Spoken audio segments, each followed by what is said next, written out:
Let's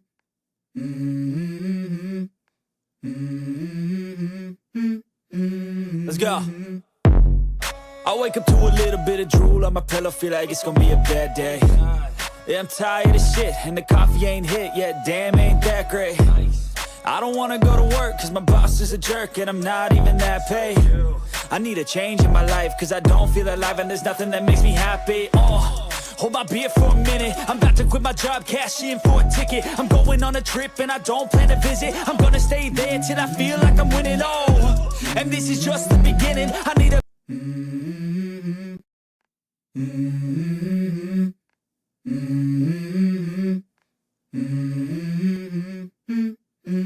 Let's go.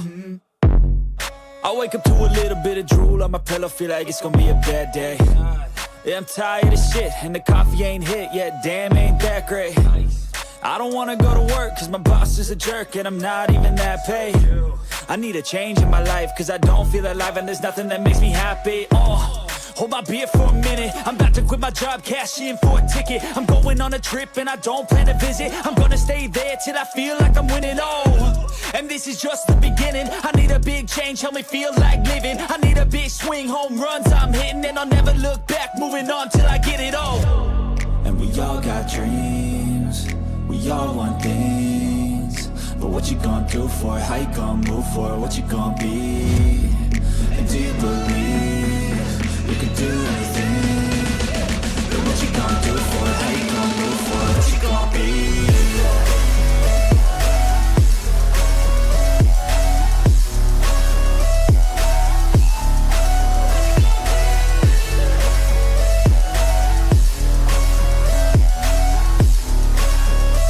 Let's go. Hey. Yeah, this is my life, my strife, my right to fight, to die on. And this is my game to play, to claim a brand new name, And I ain't gonna lie to you, I'm a bit nervous that I might screw everything up that I've ever done. But what's the point of living if you ain't having fun? I guess I'll try this, try that, might miss, gotta find what I'm good at. I guess I look here, look there, over where am I scared, where am I at? I gotta make it in this life, whatever makes me happy, know I'm doing things right. Sipping in the summer on a goose and Sprite, or find a nightclub for the end of the night, And we all got dreams, we all want things, but what you gonna do for it? How you gonna move for it? What you gonna be? And do you believe you can do anything? But what you gonna do for it? How you gonna move for it? What you gonna be?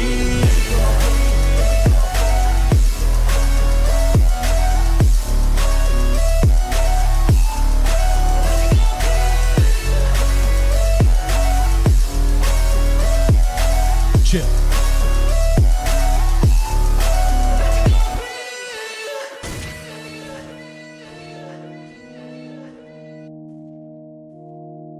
You don't wanna be every time, no. I would like to personally welcome you to Man Hour After Dark. Say that thing. While I bring you the host, Mike, Buck, and Cone. You know who coming to the stage. Sports talk than what you about to hear right here. I second that. Go. You know that it's us when we talking about sports. Giving you facts on the field to the core. Tune in, we need the support. 1 hour too short, then listen some more. On all your stations, not dropping no music. Starts like Adidas, but Nike just do it. Down 4 in the 4th, we go for the win. Michael 2 seconds, we taking it in. Buck, Mike, and Combs, you know what's going on. Man, now we're After Dark, no LA, we the big spark. No 4th and inches won't cut short. Got the best talking, it's all sports. Buzzing more than buzzer beaters. We coming live all through your speakers, go.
And now, Mike's thoughts.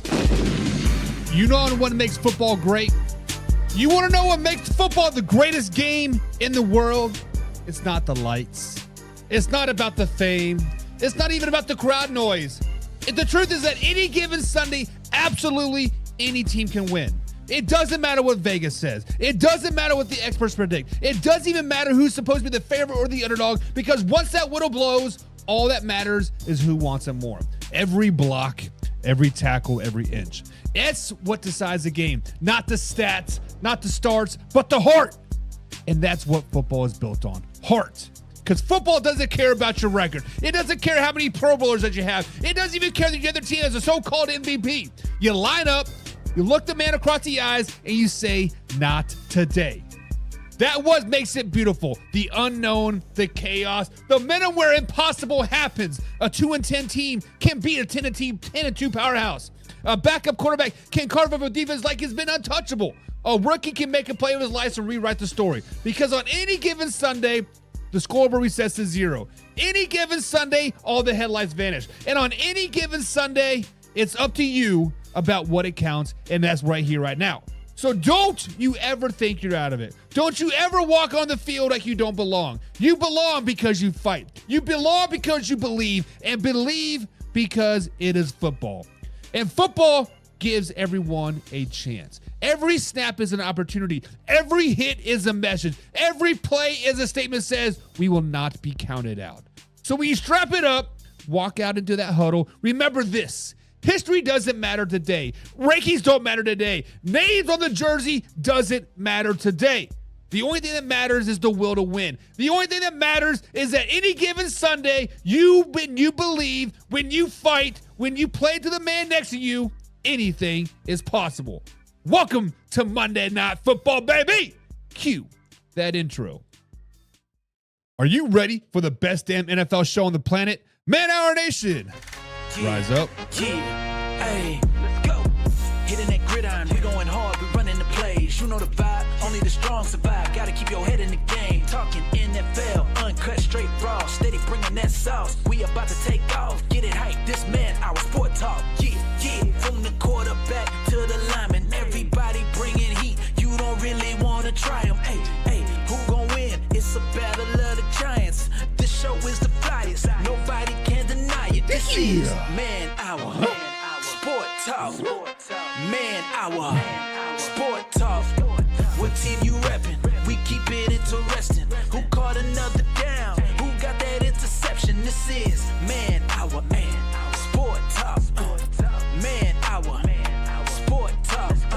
What team you reppin'? We keep it interesting. Who caught another down? Who got that interception? Let's go. What is up, Man Hour Nation? Welcome to Man Hour NFL Talk, guys. Your go-to spot for live, raw, uncut NFL talk. I'm so glad you're rolling with us today. But before heading to today's action, guys, head over to manhourradio.com. That is where you get all your exclusive merchandise, the freshest of the freshest vlog, and everything happening with the Man Hour show. If you're rocking the Man Hour, guys, that is a spot to do it. Make sure you hit the like button, hit the share button, of course, hit the subscribe button as well, so you never miss a live, interactive show. That is the easiest way to stay plugged in with us. But if you want the full Man Hour experience, guys, become a Pigskin Pundit. That is our members-only community. You get free entry to weekly NFL pick'ems, giveaways, exclusive merchandise, and, of course, the bonus live stream that only the Pigskin Pundits get. So if you want that next-level access, join the squad today. Remember, guys, this is a live, interactive show, so drop your thoughts, your opinions, and your hottest and talks in comments down below.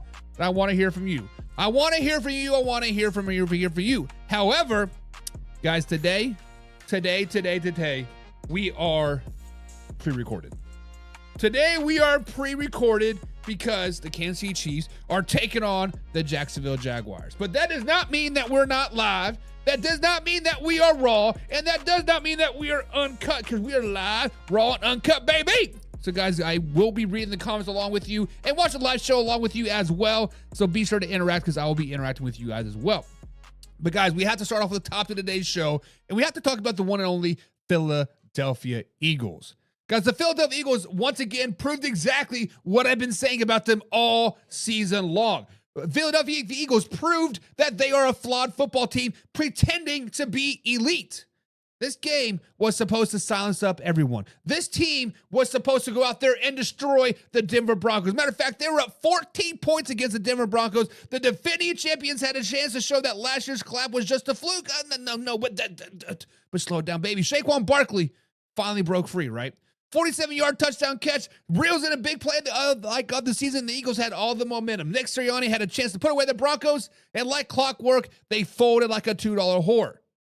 Guys, the Philadelphia Eagles are arguably one of the most overrated, most overhyped teams in all of NFL football. They should be sitting at 2-2 right now. Hell, it wouldn't shock me one bit if they were 0-4 because the amount of cheating that goes on with the Philadelphia Eagles and the tush push. But slow it down, baby. Slow it down, baby. Right, guys? When we look at that game from last night, after Saquon Barkley's score, 4 drives, 1 first down. They had 4 drives and 1 first down. That's it. Bo Nix, a second-year quarterback who was averaging 3.2 yards per block drop back, went 12 for 13, 136 yards down the stretch. He carved up that vintage Eagles defense and led the Denver game to a game-winning field goal. And everybody in Philly wants to talk about the penalties. Please. False starts, holding, illegal shits. That's just not bad luck. That's bad football. That's bad coaching, and that's a team losing its composure when the heat gets turned up. So, guys, let's talk about the so-called elite offense of the Philadelphia Eagles as well. The Eagles completely abandoned the run in the second half. They ran the ball twice while holding a lead. Twice! You had Saquon freaking Barkley. You run the ball twice? Paluto, Nick Sirianni's offensive coordinator, had Hurts drop back 26 times. 26 times against the top-tier defense in the Denver Broncos. They put the entire game on Jalen Hurts' arm, and guess what? He got exposed. And let's not ignore this stat. The Philadelphia Eagles ranked 23rd in second-half rushing rate. Last season, they were 10th. Barkley hasn't had a single 20-yard run on 83 carries so far this season. Last year, he had 17 of them. The offense went from explosive to downright empty right now.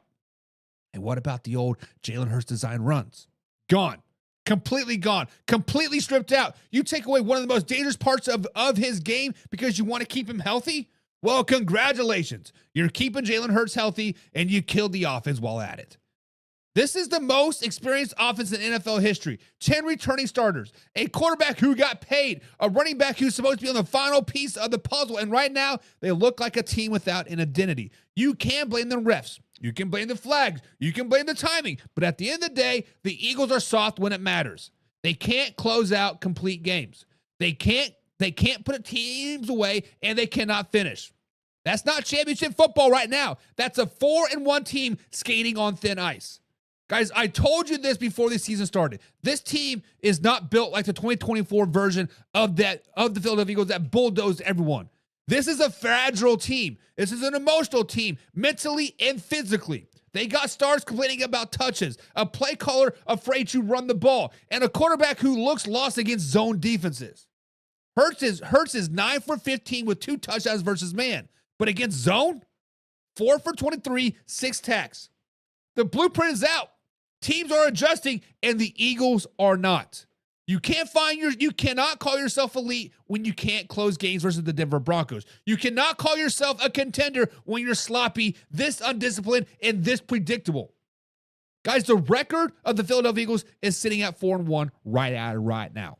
The record is a complete lie. This is not a top-tier team right now. They're overhyped, overpaid, and underperforming. Until they rediscover the running game and fix their discipline, this is just another pretender, a flawed pretender in the NFC. Guys, the Philadelphia Eagles might have another epic collapse just like last time they went to the Super Bowl. But what do you guys think? Are the Eagles still contenders in the NFC? Or is this a start of another season collapse like we saw just a couple years ago?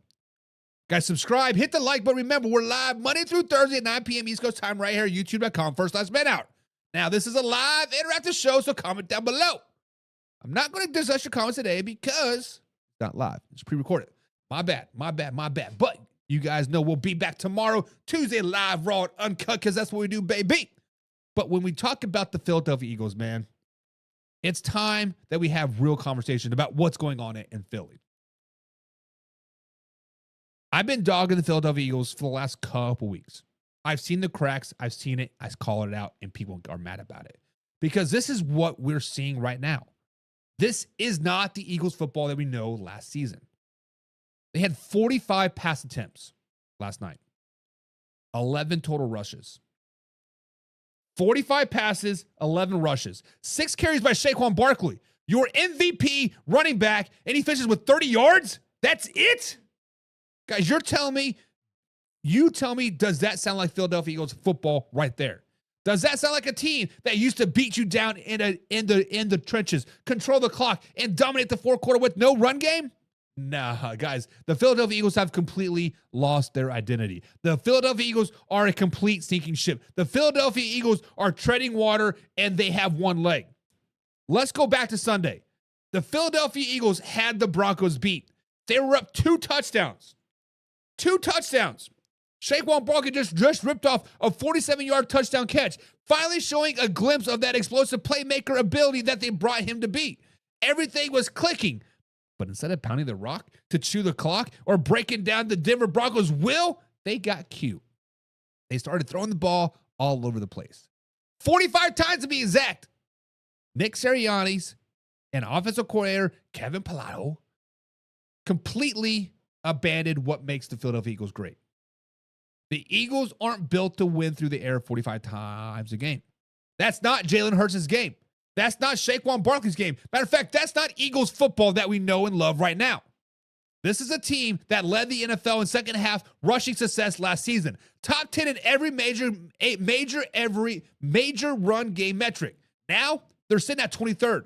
And it is not because the talent disappeared. It's not because they're old. It's not because they're injured. It's because they're not even trying to run the damn ball. They're trying to please everybody on the opposite side of the ball. A.J. Brown wants more targets. Devontae Smith wants more looks. You know what I say? Tough luck. It's not that if they're not happy, trade them. You don't want to win championships by keeping everyone happy. You don't win by keeping everybody happy. You stick with your identity and you stick pounding the freaking ball. Guys, the offense was supposed to be the most experienced, most dangerous unit in all of the NFL. It looks like it's a fantasy lineup instead of a football team. Everybody wants stats. Everybody wants the spotlight. Nobody wants to do the dirty work. And what's worse, Jalen Hurts looks uncomfortable because of it. They have taken away his design runs, the part of the game that made defenses freeze, all to protect him. But in doing that, they made him and the Philadelphia Eagles very, very predictable. The RPO threat, gone. The power runs and quarterback counters that opens up the lanes for Barkley, gone. And when Hurts becomes a stationary pocket quarterback, this offense becomes average real quick. Jalen Hurts becomes average real quick. The Philadelphia Eagles become below average real quick. So how do you guys think that the Philadelphia Eagles can get right? How do you think the Philadelphia Eagles can get back on track and win a back-to-back championships? Go back to who you are. It's simple as that. Start running the ball. Get back to that physical downhill identity. Saquon Barkley needs 20 carries a game, not 6. Jalen Hurts needs to be part of the running game, not throwing the ball 45 times. You got the offensive line, you got the weapons, you got the quarterback. That none of it matters if you keep pretending to be something that you're not.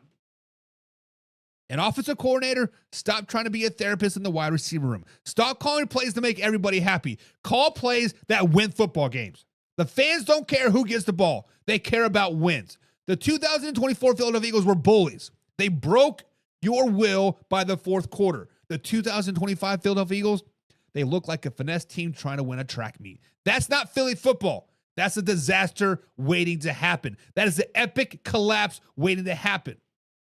If the Eagles want to save this season, they need to stop pretending that they're something that they're not. Run the ball. Reestablish that physical identity. And if that means A.J. Brown or Devontae Smith don't like them, send it back him. This team needs discipline, not drama. Because right now, it looks like less of a Super Bowl contender and more like a group of stars fighting for the spotlight. And that's how championship windows get slammed shut in this league. But what do you guys think? Can the Eagles turn around if they get back and run the game? Or is this offense officially lost its soul? Guys, subscribe, hit the like button. Remember, we're live Monday through Thursday at 9 p.m. East Coast time. We're at youtube.com. But let's move on to the next topic, and that is the one and only Arizona Cardinals. Ladies and gentlemen, The team that doesn't know how to win versus team that doesn't want to win. That's right, guys. And somehow that team that didn't want to win won anyway, a.k.a. the Tennessee Titans. Guys, the Cardinals blew a 21-6 lead to a winless Tennessee Titans team and lost 22-21 in one of the most embarrassing, gut-wrenching, turn off TV and go outside kind of losses you ever see in the entire NFL. This wasn't just bad. This was historic bad. Let's start with the play that slammed the Cardinals' entire season out in one moment. DeMarco's 72-yard touchdown run that wasn't. Untouched, free to the end zone, nobody near him. He's about to score. He drops the ball at the 1 yard line. Let me repeat that. He dropped the ball before crossing the goal line. It rolls out the back of the end zone and is a touchdown Titans ball. You can't make this shit up. This was going to be the play that iced the game. Up 27-6, game over. Instead, it flipped the script completely, and you could feel the collapse start right there. Then the madness continued. The Titans had the Titans, a team that had not scored 21 points all season long, turned into the 1999 Rams. Cam Ward, who looked lost for 3 quarters, goes full Patrick Mahomes mode. 12 plays later, 2 touchdowns, and then comes to play that haunted the Cardinals forever. A Darian Taylor Dempson interception pass.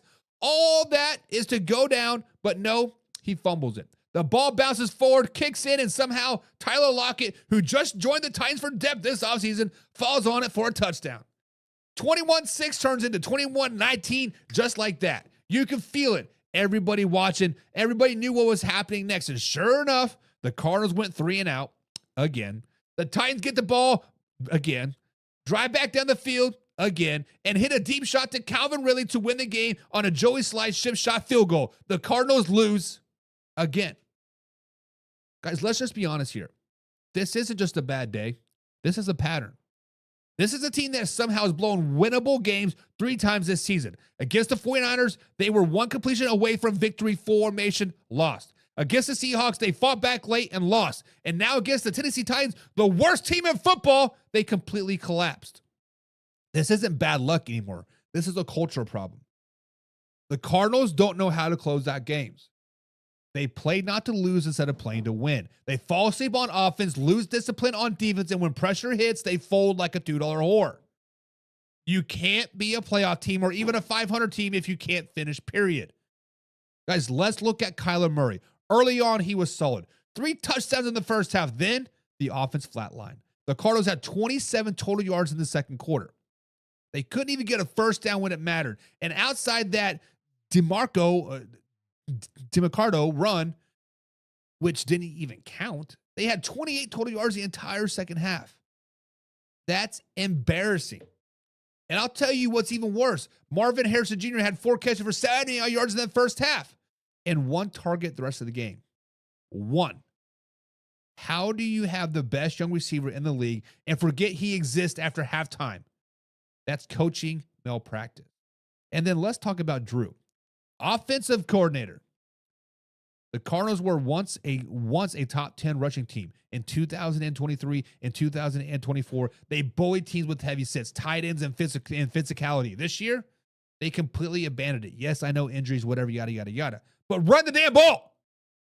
Last year, they ran 12 or 13 personnel, 2 or 3 tight ends, 44% of the time. This year, under 30%. That's soft football. You're not going to win the NFC like that. You're not going to win games like that. You lost your running game, you lost your rhythm, and you lost your identity. Meanwhile, your former offensive line coach, Clayton Adams, he's now in Dallas, and guess what? The Cowboys' running game is top in the NFL. So what's the problem? Talent? Is it coaching? Or is it a lack of effort? Look, I'll give the Titans some credit. Cam Ward didn't quit. Brian Callahan didn't quit. That locker room could have packed it in, but they fought. That's the difference between a team trying to win and a team that has no idea how to. The Titans finished, the Cardinals folded.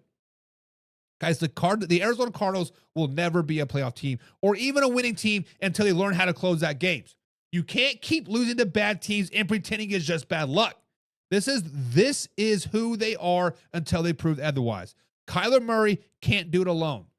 Drew has to rediscover the running game, and Jonathan Gannon needs to stop letting teams self-destruct every single week, because right now they're not learning from their mistakes. They're repeating them. And in the NFL, that's how you keep up right back in draft board year after year, wondering what went wrong. But what do you guys think? Are the Cardinals just unlucky, or are they simply a team that doesn't know how to win? But staying in the NFC West, guys, we have the LA Rams. The team that looked elite on paper, the team that was supposed to win the Super Bowl, a team that was supposed to run through the NFC West, but when it's time to win, they find ways to lose. Guys, the Rams fell to 26-23 in overtime to the San Francisco 49ers, and this one stings because honestly, it's not about what San Francisco did, it's about what the Rams didn't do. Let me set the stage for you. The San Francisco 49ers came into this game beat up.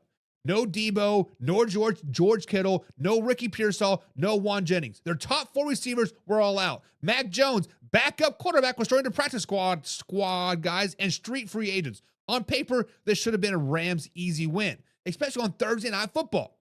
And after going down 14 early, the Rams flipped the switch. From that point on, they completely controlled the game. Matthew Stafford looked like the best quarterback in football. 27 of 42, 365 yards passing, 3 touchdowns, 0 sacks. The Rams averaged 8.2 yards per play after his first 2 drives. That's domination against the injury-depleted 49ers defense. They were just moving the ball at will. So how do you lose a game like that? It's simple. Bad decisions, bad executions, and the same weak spots showing up again and again, week after week, year after year. Let's start with Sean McVay. It's the 4th quarter, tied game, 8 minutes left, 4th and 1 on your own 39. You got Matthew Stafford dealing. You got Adams. You got Puka torching defenders, and McVay punts. He punts. That describes alone cost the Rams 7 percentage points in win probability. Analytics, common sense. It all says go for it, but McVay got conservative again, and the Niners took advantage. Mac Jones, who would look like a backup most of the night, drives the length of the field, kills 5 minutes, and sets up the 59-yard field goal to take the lead. That's playing scared football. That's coaching not to lose. And in this league, that always comes back to bite you. And then came the dagger. Kyren Williams, down 3, under 2 minutes left. The Rams drive all the way inside the 5-yard line. You can feel this game's about to swing back to LA. And what happens? Williams fumbles at the 2. That's his 10th fumble since 2023, second most in the NFL. And Sean McVay, he just shrugs it off. Williams is right back out there the next series. The same back, same problem. Meanwhile, rookie Blake Crum fumbles once in the first half and doesn't touch the ball again. That's not accountability. That's favoritism. And then you go into overtime.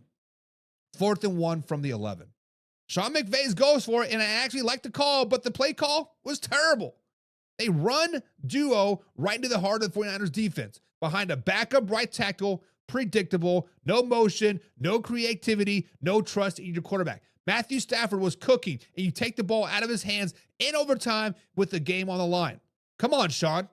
You pay him to win those moments. Let the quarterback do his job.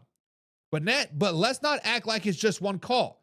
This loss exposes the Rams' 2 biggest flaws: special teams and cornerback play. Joshua Carty's stat line is brutal. Missed field goals, blocked extra point, short overtime kick that landed that headed the San Francisco 49ers field position at their own 40. That's 4 blocked kicks in 5 games. That's historically bad. And then there's the secondary. Emmanuel Forbes Jr., Williams, Quentin Lake, they were getting cooked all night long. Kendrick Bourne, who wasn't even on the roster 6 weeks ago, torched him. 10 catches, 142 yards. You can't give up those numbers to practice squad receivers and call yourself contenders. The Rams whiffed on 17% of their tackles in this game as well. That's the 5th highest missed tackle rate in this league so far this season. That's soft football. That's the difference between winning and losing. And here's the thing. The Rams are good, guys. Matthew Stafford is balling. Puka looks like himself. Devontae Adams is a monster. But when it matters most, this team beats itself. Conservative play calling, costly turnovers, poor special teams, weak secondary. You can't win like that in the NFC. And then when it comes to teams like Detroit, Dallas, Green Bay, they're all willing to punch you in the mouth. Guys, the Rams can't hang with anybody in the NFL, including the 49ers. But until they clean up the mistakes, they will never finish a job. Sean McVay needs to stop coaching scared. Kyren Williams needs to protect the ball. And the defense Needs to start tackling somebody because right now this team was a team with championship talent and losing habits. But what do you guys think? Are the Rams still a threat in the NFC, or are they just another star-studded team that cannot close? Guys, subscribe, hit the like button, and remember, we're live Monday through Thursday at 9 p.m. East Coast time.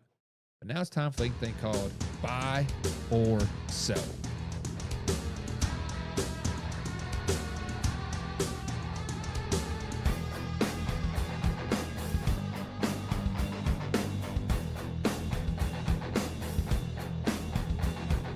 All right, guys, so it is time for buy or sell, and here's how it works. I'm going to throw out some bold takes, some questions, or it's up to us to decide whether we're buying it or we're selling it. Buying it means you're in. You like the idea, you believe it, and it makes sense. Selling it means you're out. You don't like it, you're not convinced, you're shutting it down. Let's get into it, because here's the first one, guys. And the first one on buy or sell tonight, guys, is simple. Guys, buy or sell. Are the San Francisco 49ers now the favorites in the NFC West? Guys, the San Francisco 49ers are sitting at 4-1, 3-0 in the division. After watching them grind out an overtime win versus the LA Rams with half of their offense watching from the sideline in street clothes, it's hard not to give them credit is due. But let's just be honest. This is not the same juggernaut we saw a year ago. This is a banged up team. Badly banged up team. George Kittle has been battling through lower body soreness. Brock Purdy is playing through lingering shoulder issues and turf toe and this and this and this. Juan Jennings and Ricky Pearsall have been out of the lineup as well. And oh, guess what? Brandon Ayuk is now with Washington. So he's long gone. Yet somehow Kyle Shanahan and Robert Saleh have these guys right in the thick of it. Thursday night win over the LA Rams said a lot about this team. It wasn't pretty, it wasn't dominant, but it was gritty. Guys, the 49ers trailed most of the game.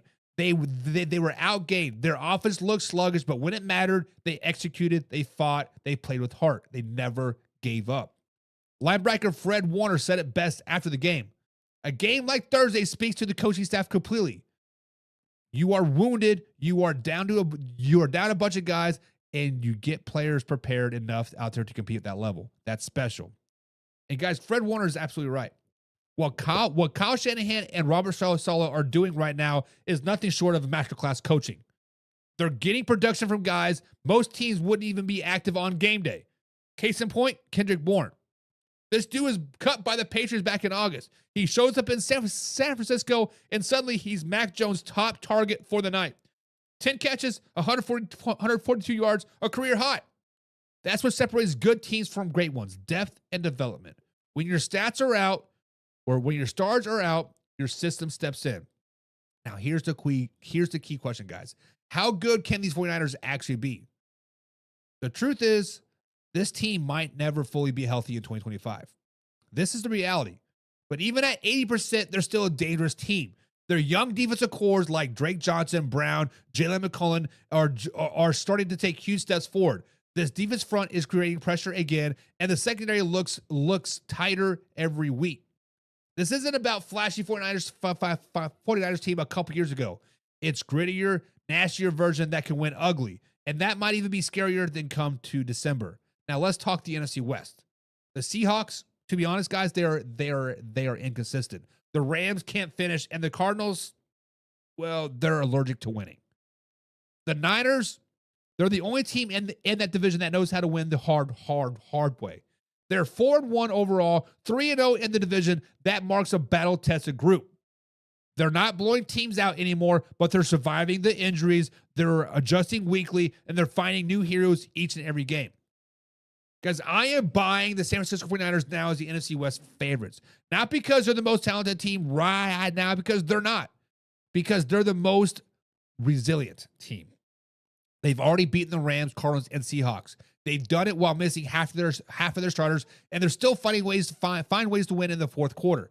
That's championship DNA. If they get just a little bit healthier, if Kittle or Purdy stays upright and these young defenders keep ascending, this team is going to go right in the thick of it come January. So yes, I am buying the 49ers as NFC West favorites. But if they want to make a real Super Bowl push, they need to get healthy, and they need to stay healthy and rediscover that offensive rhythm Shanahan's teams are known for. But what do you guys think? Are the 49ers still a team to beat in the NFC West, or do the Rams, Seahawks, or potentially the Cardinals have something to say about it. Subscribe, hit the like button, guys. Remember, we're live Monday through Thursday at 9 p.m. East Coast time right here at youtube.com/manhour. Now, this is a live, raw, uncut NFL show, so be sure to discuss your thoughts in the comments down below. But all right, man, hour later, let's talk about what everybody's talking about after Sunday Night Football. That is the New England Patriots. Put some respect on their name, guys, but buy or sell. Are the New England Patriots real threats to dethrone the Buffalo Bills in the AFC East? Because after we saw in Buffalo, this team may not just be knocking on the door, they might already be inside. Guys, the Patriots walked into a hostile environment, prime time under the lights, and beat the 5-time defending AFC East champions 23-20 in their own building. And it wasn't luck. It was composure. It was execution. It was belief. Guys, Drake May in his second season delivered a kind of signature win that every young quarterback needs to prove that he belongs.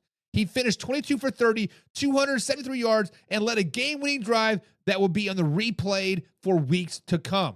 Down 20-20 with 2 minutes to go, Drake May escaped what looked to be a sure sack from Jones, literally being dragged to the ground, somehow delivered a laser to Stephon Diggs, 12 yards completion to start the drive. That's not rookie stuff. That's elite quarterback stuff. That's the kind of poise you expect from a top 10 veteran quarterback. From there, Drake May methodically worked the offense down the field, set up rookie kicker for a 52-yard game-winning field with just 15 seconds left. Ice in his veins. That was May's first career primetime victory, his first game-winning drive, and the kind of performance that makes the entire locker room believe that they are not anybody, or they believe they can beat anybody. And then let's talk about Stephon Diggs. You can feel the emotion all night long. His first game back in Buffalo since being traded away. He absolutely reminded the Buffalo Bills what they gave up. 10 catches, 146 yards. All that swagger that defined his career, he fed off the crowd, silenced the boos, and then hit the team with one more dagger down the stretch. After the game, he said, they love you one day, they hate you the next. And then they can love you again. That's vintage Stephon Diggs. The difference now, he's doing it in Patriots colors. The game felt like a passing of the torch moment, per se. Buffalo Bills came in sloppy, unexpired, and flat. And while the New England Patriots looked hungry, disciplined, and fearless, Josh Allen could never get into rhythm, and when it mattered most, the Bills blinked. While Drake May and Mike Vrabel, the first-year head coach for the Patriots, looked like they've been there before.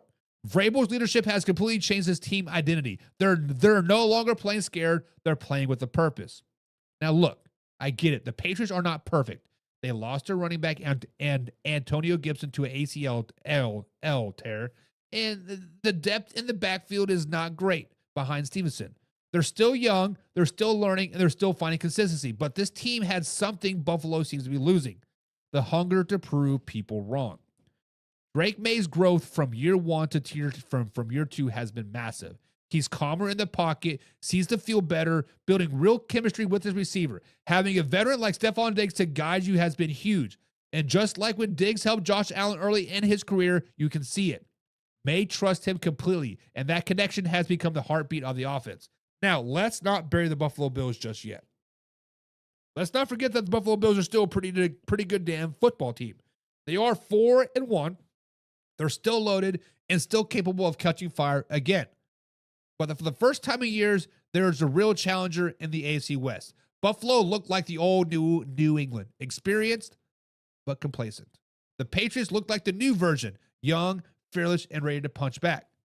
So guys, I am buying that the Patriots are real threats to dethrone the Buffalo Bills. I'm buying it.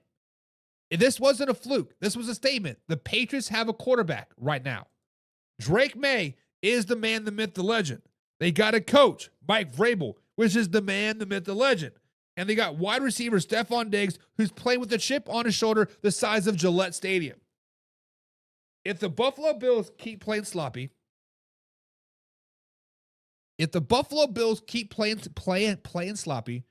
offensive line keeps leaking pressure, and if Josh Allen keeps forcing the hero ball, this division is wide open. The Patriots aren't just rebuilding anymore, they are arriving. Drake May proved he can win under the lights. Mike Vrabel proved that he can outcoach one of the best in Sean McDermott, and the Patriots proved they can walk into Buffalo and take a punch and still walk out with the win. So, yes, guys, I am buying this. The New England Patriots are real threats to the Buffalo Bills in the AFC East. But what do you guys think?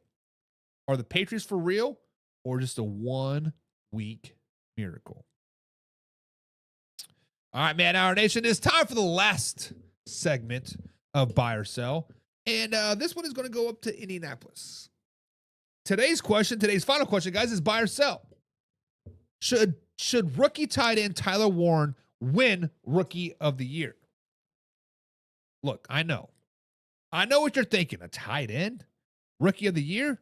But hear me out. Because what this kid is doing in Indianapolis deserves some serious attention. Guys, the Indianapolis Colts are sitting at 3-1 right now. Matter of fact, they're 4-1 now, right? They have one of the biggest reasons to their hot start is the rookie Swiss Army knife tight end Tyler Warren. This guy just isn't catching passes. He's doing everything. Let's start with the numbers. Warren has 263 receiving yards on 104 routes. That's 2.5 yards per route run, which ranks 10th among all pass catchers in the NFL. And the second among tight end, trailing only Green Bay's tight end Tucker Kraft. That's insane efficiency from a rookie who hasn't even experienced a focal point of Shane Steichen's offense early. What makes Warren special isn't the production, it's the versatility. The Colts are using him everywhere. Line up as a blocker, out wide as a receiver, even the backfield as a fullback and a quarterback in a Wildcat looks. Yes, you heard me, the Wildcat. Last week against the Rams, the Colts handed him the ball on 4th and 1, and rookie punched it in for a touchdown. That play before that, he was literally running power out of the Wildcat like mini Cam Newton. That's the kind of creativity Shane Steichen is bringing. And that's the kind of trust he already has in Tyler Warren. And trust me, that just doesn't happen by accident. And here's the thing. The Rookie of the Year award usually goes to flashy offensive players. Quarterbacks, receivers, running backs. But he is changing the way the Colts offense operates. He's everywhere on the field. And when you think you have that kind of impact on multiple roles, that's value. That's MVP value. That's Rookie of the Year value. The Colts offense looks smoother when he's out there. His blocking and the running game has opened up lanes for Jonathan Taylor. His short yardage versatility keeps defense guessing. And his chemistry with Daniel Jones keeps getting better and better and better. Think about it, guys.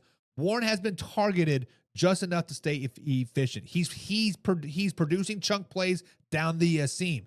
He's doing it while he's helping his team win early. That's the definition of a complete player. Now let's play devil's advocate.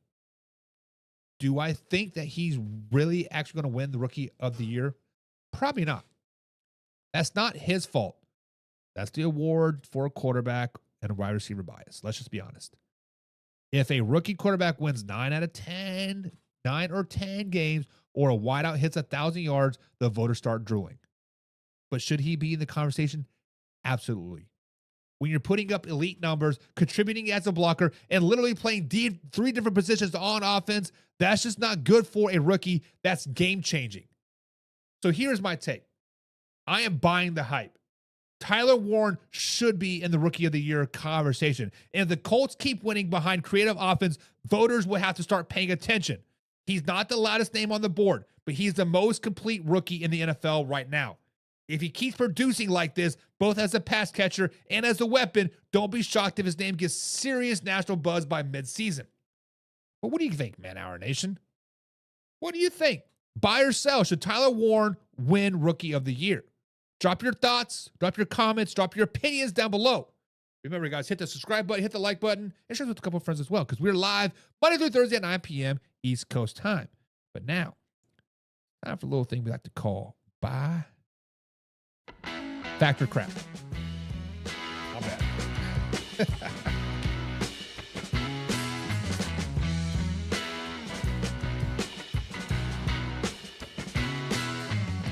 All right, folks, so the show is just wrapping up, but it's not quite over just yet. It's time to wrap things up with our favorite closer, a little thing we call Fact or Crap. And here's how it works. I'm going to throw out some so-called facts making around the NFL world, and it's us up together. We're going to figure it out. If it's a real deal, or if it's nothing but a whole lot of garbage. We're cutting through the noise, breaking down the hype, and deciding worth the buying into. If it's a fact, we're calling it out. If it's crap, we're burying it. So, guys, buckle up, grab your snacks, and lock in because it's time to get real. It's time for facts or just a whole lot of crap. Guys, let's find out.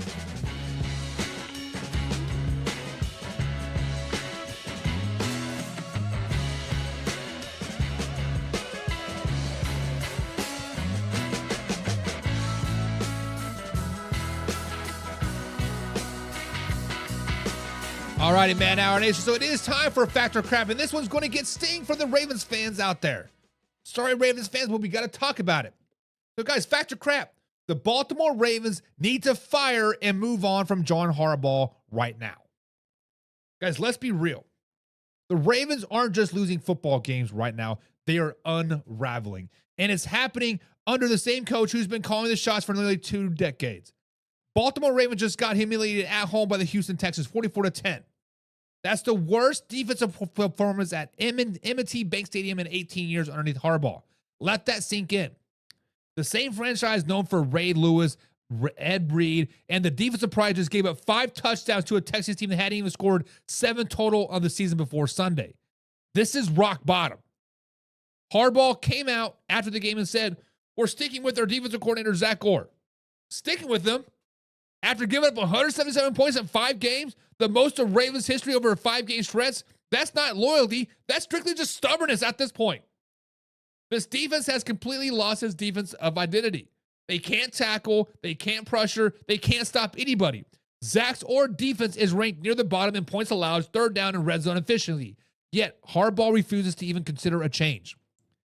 That's the same kind of thinking that gets veteran coaches fired. Not because they forgot how to coach, because they refuse to evolve. Now, I get it. Harbaugh's a legend in Baltimore. He brought the city a Super Bowl.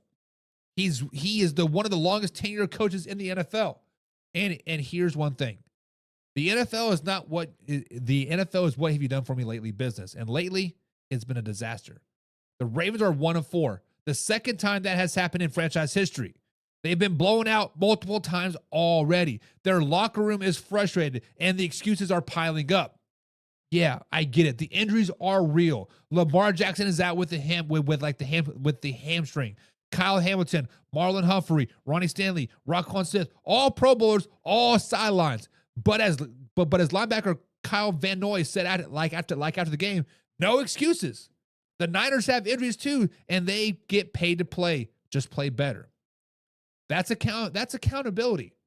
But it's clear that accountability isn't something we're seeing from the top down right now. The cracks are showing everywhere. The Ravens defense is starting 5 rookies. The offense looks completely lost without Lamar Jackson, and the team's leadership feels disjointed.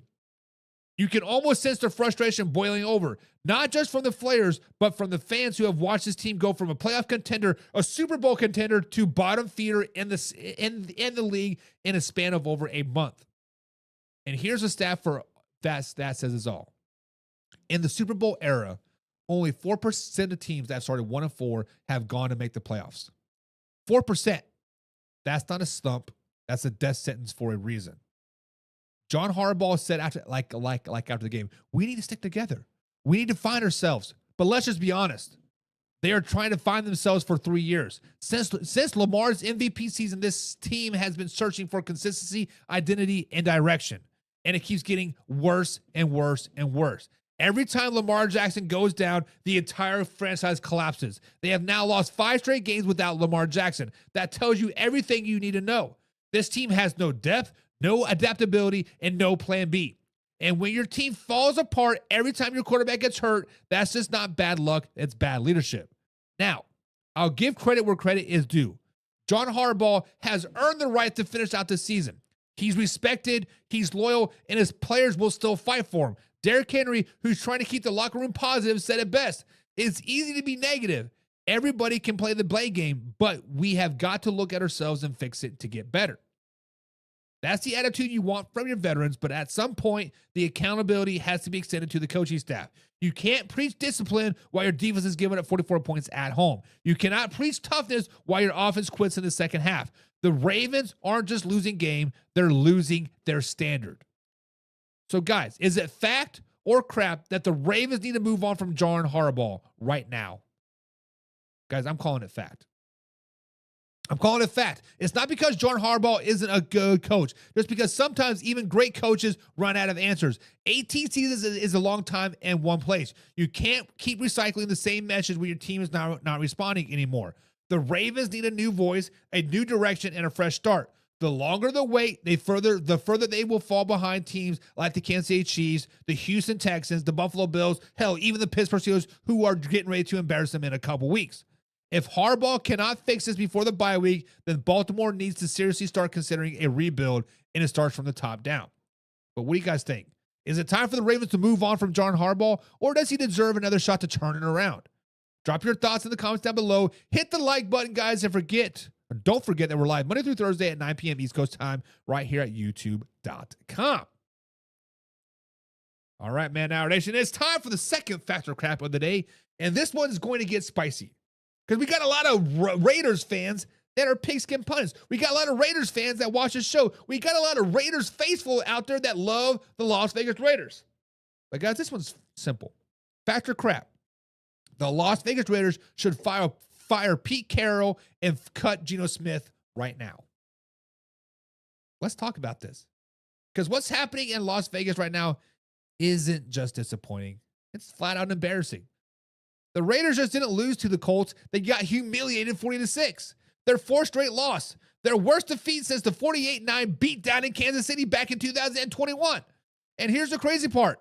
This is supposed to be Pete Carroll's revival tour. This is supposed to be Geno Smith comeback tour. Remember back in July, Pete Carroll stood in front of reporters at training camp, grinning from ear to ear and said, "We're going to win a bunch of games. I don't care who hears that. We're going to win some games."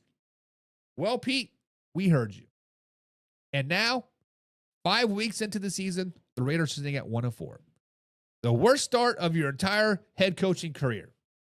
But let's start with Geno Smith. The reunion that Pete Carroll was supposed to be a storybook. Teacher and student together again. Instead, it turned into a horror movie. Geno Smith threw 2 more interceptions against the Colts, bringing his total to 9 on the season. 9! That's the most entire NFL. 9 picks in 5 games. That's Jim Puckett's 1982 territory, folks. You have to go back over 40 years to find the Raiders quarterback who has been a turnover prone this early. Geno has thrown multiple interceptions in 3 of his first 5 games. And those mistakes are killing this team before even halftime even hits. You can feel the frustration. After the game, Geno sat in his locker room in silence, head down, while receiver coach Chris Bentley tried to console him. Carroll eventually walked over and the two had a long talk. But the talk isn't fixing this. Execution is. And right now, Geno Smith isn't executing anything but his team's chances. Here's the thing. It's not like Geno Smith is being sabotaged. The Raiders have weapons.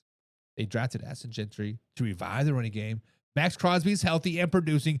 Brock Bowers is still a star, even though he's injured right now with those PCL issues and a bone bruise that's clearly limiting him. But Carroll said if Brock could have played, he would have. But that doesn't change the fact that this team looks soft. The energy is gone. The discipline is gone. The confidence, all gone. Guys, let's talk about the rest of this disaster. Special teams, absolutely chaos. The Colts blocked a punt and injured punter A.J. Cole. Kicker Dale Carson had to step in and punt for the first time in his career. He missed a 57-yard field goal, and if not for a penalty, the Raiders would have given up a 98-yard kickoff return touchdown. This team isn't bad. They're just straight dysfunctional.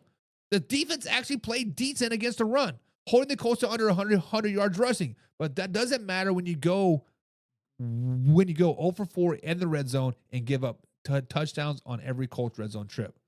Indianapolis went 6 for 6 inside the 20. You can't win football games when your opponent is perfect inside the red zone and you can't finish drives. Pete Carroll even admitted after the game they out-executed us. We weren't able to get off the field. That's coach speak for we got bullied. And that brings us to this biggest question. Should the Raiders fire Pete Carroll now and move on from Geno Smith? Guys, look, I respect Pete Carroll. He could potentially become a Hall of Fame head coach. He's a Super Bowl winning coach. One of the best motivators this league has ever seen. But let's be honest, that raw stuff doesn't hit the same when your team's losing by 34 points. The locker room is tuned out. The fire is gone, and Pete Carroll looks lost at best. He even admitted after the game, "I'm processing it poorly." You can see it on his face. The smile is gone. The confidence is gone. The swagger is gone. The NFL doesn't wait for you to figure out. And if we're being honest, it doesn't look like Pete Carroll will figure out anytime soon. As for Geno Smith, it's time. Enough is enough. He's a great story. He's a great comeback guy, but he's not the future for this team. Carroll said he is considering benching him for Kenny Pickett late in the game, but decided to get more reps in for his starters. That's nonsense talk. When your quarterback has 9 picks and can't lead a scoring drive, you make the change. The locker room needs a spark, and Geno clearly isn't providing it. Now, I'm not saying fire Pete Carroll just for the sake of it, but this team needs a direction now. The Raiders have talent, they have leaders, but what they don't have is accountability. Max Crosby said it best. Yeah, we didn't do anything good. When your defensive captain can't name one positive from a full 60 minutes, that's a reflection of the coaching. So, factor crap. Should the Raiders fire Pete Carroll now and cut Geno Smith? Guys, I'm calling it fact. Carroll's culture isn't connecting. Geno's magic is gone, and the team looks lifeless. It's time for the Raiders to stop living in the past and start building for the future. Let Kenny Pickett take over, give Gentry the backfield, and get your young guys real experience to start resetting this thing before it's too late. If the Raiders wait too long, they'll waste another season, another locker room, another year of Max Crosby's prime. But what do you guys think? Should the Raiders pull the plug now, or does Pete Carroll deserve more time to fix it? Drop your thoughts in the comments down below. What's up, buddy? What? Yep, sure. Come here.